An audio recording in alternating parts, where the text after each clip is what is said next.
This is Means End.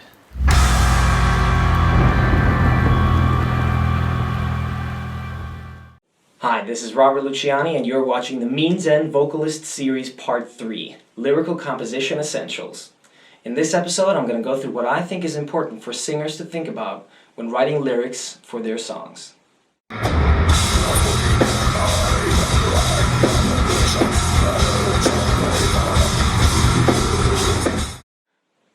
Okay, the first thing I want to talk about is books. I don't think anybody will contend that books are a great source of inspiration, knowledge, entertainment, relaxation, and other things.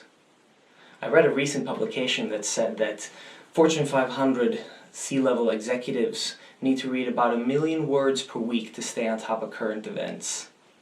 That's the equivalent of reading a tome like this every 3 days. In order to do that, you can't just read at an average 300 to 400 words per minute like most people do. You need to raise that to at least 1,000. With a few simple tricks, however, you can raise your reading speed a couple of hundred words per minute. So the first trick I want to share with you is that when you read books, you don't actually flow across the page. Your eyes fixates on different points. Try to fixate at the beginning, the middle, and the end of the sentence. And what you also want to do is not read the words out loud in your head, but try to just look at the words while you're doing this. And what you'll notice is that you'll remember the contents better, because between each time that you fixate your eyes, when you start reading faster and faster, your brain won't have a chance to get distracted. And it'll be more focused on the material, you'll enjoy it more, and you'll remember it better. With this simple trick, you can maybe get up to 600 or 700 words per minute, but you'll need to study a bit harder in order to get up to those 1,000 plus that you need to become a C-level executive at a giant company. The second thing you need to do is find the good books. Say you're interested in religious debate. There are lots of great books by people like Christopher Hitchens, Richard Dawkins, and so forth, and I really like their books. But what I want to do is challenge you to dig a bit deeper into those specific subjects. So, for example, if you're interested in philosophy, go ahead and pick up a book by Bertrand Russell or something like that. Or, if you're interested in economy, why don't you go and read an old book by Ludwig von Mises, for example. Or, if you're interested in literature and English, one of my favorite books is Paradise Lost by John Milton. His first sentence is 16 lines long, and the verb only comes in after 6 rows. That's pretty impressive. But the book I really want to recommend to you all is a book that changed my life, an amazing book called The Eternal Golden Braid by Douglas Hofstadter. This book is a little bit of a math book, a philosophy book, an AI book, and a number of other things all in one, and it's really difficult to describe what it's about, but at the same time it's really amazing. If you dare, give it a try. It took me a year to read it because it was so difficult to let it sink in, but it was totally worth it. So books are undoubtedly my greatest source of inspiration when writing lyrics. And one thing that I like to do when buying books is look for versions that come with annotations and extra explanations. I like to take notes while I'm reading books because it helps me commit the contents to memory better, but also so that I can go back afterwards and see if there are any ideas in those notes that I can convert into lyrics. It's very important to me that I have good tools when doing this and when I work with lyrics. And a piece of software that our entire band uses for this is called OneNote. It works both on your phone and on your PC. And I want to take a second to show off the PC that I use for everything, which is the Microsoft Surface. It has several days worth of battery life. It has a detachable keyboard, so I can actually use it for writing. And it weighs just under 700 grams, or 1.5 pounds. Go check it out.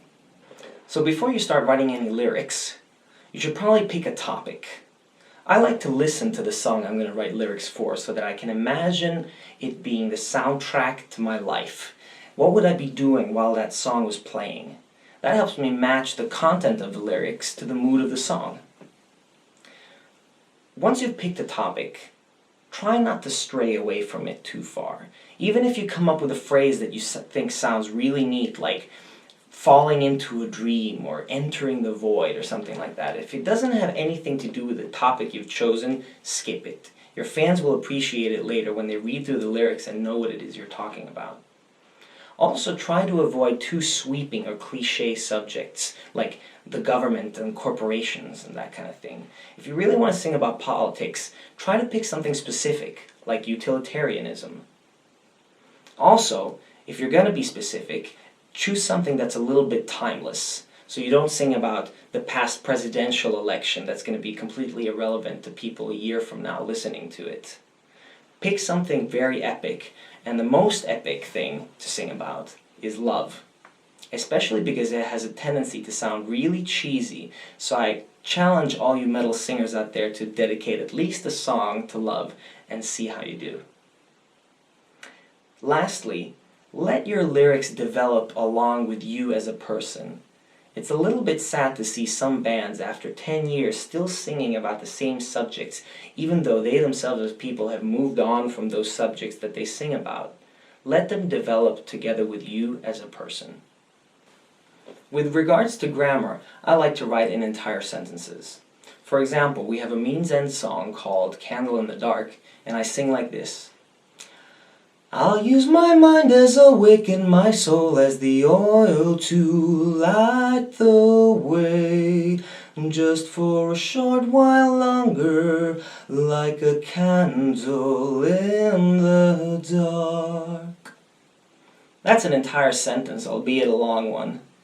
I think that when you write in entire sentences, you have more of a conversation with your listener instead of just a monologue. I also try to follow grammar rules and not break any of them, because even though it might sound colloquial, to say who am I speaking to is incorrect. It should actually be whom am I speaking to. For example, one of the heaviest bands that has ever existed is also incorrect. It should be one of the heaviest bands that have ever existed. And similarly with other rules, you want to make sure you don't break them. I also try to be quite succinct in the way I speak so that I don't say, Robert wonders as to whether or not he writes in a clear manner. I try to keep it simple, like, Robert wonders whether he writes clearly. Now, that can be challenging. For me, for example, I usually write my lyrics and my melodies in parallel. So, after receiving a track, the first version of it might sound something like this.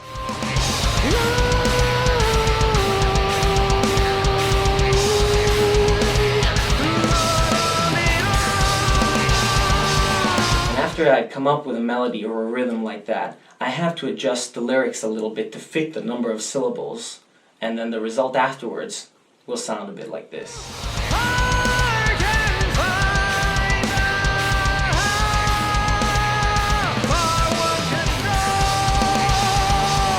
I'm not saying you have to be super picky about grammar, but just like with music theory, when there are people that say, oh, I don't want to be boxed in by the rules, they usually end up playing in a harmonic minor and never doing any key changes. So if you know your grammar, you won't seem ignorant when you break the rules. To set the bar high for the quality of your lyrics, you should aim to make them so interesting that if people read them without the music in the background, they're still fun to read through. For example, in a Means End song called To Love, I've written a sonnet in iambic pentameter dedicated to my wife that, even though it sounds neat with the music in the background, it sounds like this without it. E'en though I've known you now for quite some time, in life there's not at all that can contend with meeting your soft lips so sublime, and for a moment feel my breath suspend. As tacit words are whispered to my heart, they gently beckon me to your embrace. Without a thought I readily depart the world and leave my worries to efface. In your dark eyes there lies a tenderness I am not worthy of, yet you've bestowed. And so my soul is nursed by your caress, where normally the sands of time erode. 1,000 years together will not do to weary me of one more kiss from you. Do you think my wife will think that's nice even without the music? I think so. So beyond just not breaking grammar rules and writing incomplete sentences, I like to have a lot of fun while I write my lyrics. And a little bit like counterpoint in music, I like to try and hide things in the text and have multiple layers of meanings. So to take a simple example, in one of the Means End songs, Crimson Interloper, there's a sentence that sounds like, paint a picture of me that fits the frame. But the way I sing it is, paint a picture of me that fits the frame. Which makes it sound like I'm saying pain and suffering. And the rest of the song has lots of these types of things, so it sounds like I'm singing two texts at the same time, which is a little bit cool. And I have lots of these little secrets hidden throughout my lyrics, which I thought were fun to come up with, and perhaps the listeners might think are fun to discover. Another thing I try to do is take advantage of the sounds of the words that I've put in there. For example, I like the sound that the marimba instrument makes. And in one part of the song, Crimson Interloper, I try to imitate it a little bit with the advantage of the sound of the words that I have there. So, simulacrum over mine, bringing from the shadows. Like that. I think it's a little bit of a cool effect. One thing I want to advise people not to do is to simply use complicated words for the sake of it. Especially if you just go and look up the synonym to a word, because synonyms are usually not the same thing, they have a slightly different connotation. For example, if you want to have a word that's more advanced than walk, you look up a synonym and you find meander or something like that, and you say, oh, as I meander up to you. But then meander doesn't really mean walk, it means sort of wander aimlessly forward a little bit like a river. So you're not really saying walk, even though you think meander sounds a little bit more exotic and advanced. That being said, you should really try to keep your language consistent. If you're using a lot of contemporary words like ain't and that kind of thing, you shouldn't mix that up with more classic language. And for example, in my love song, I don't feel confident writing in Victorian English, but at the same time I found it a bit inappropriate to try and use modern words in it, so I tried to keep the language consistent in that way. I don't know if Means End fans will be able to tell exactly how many hours I've spent writing the lyrics for the album, but it doesn't really matter. I had lots of fun, and I feel pretty clever. But most importantly, I think I've developed as a composer because of it. So remember to use all the tools you have available to you as a singer, and that includes writing great lyrics. See you soon.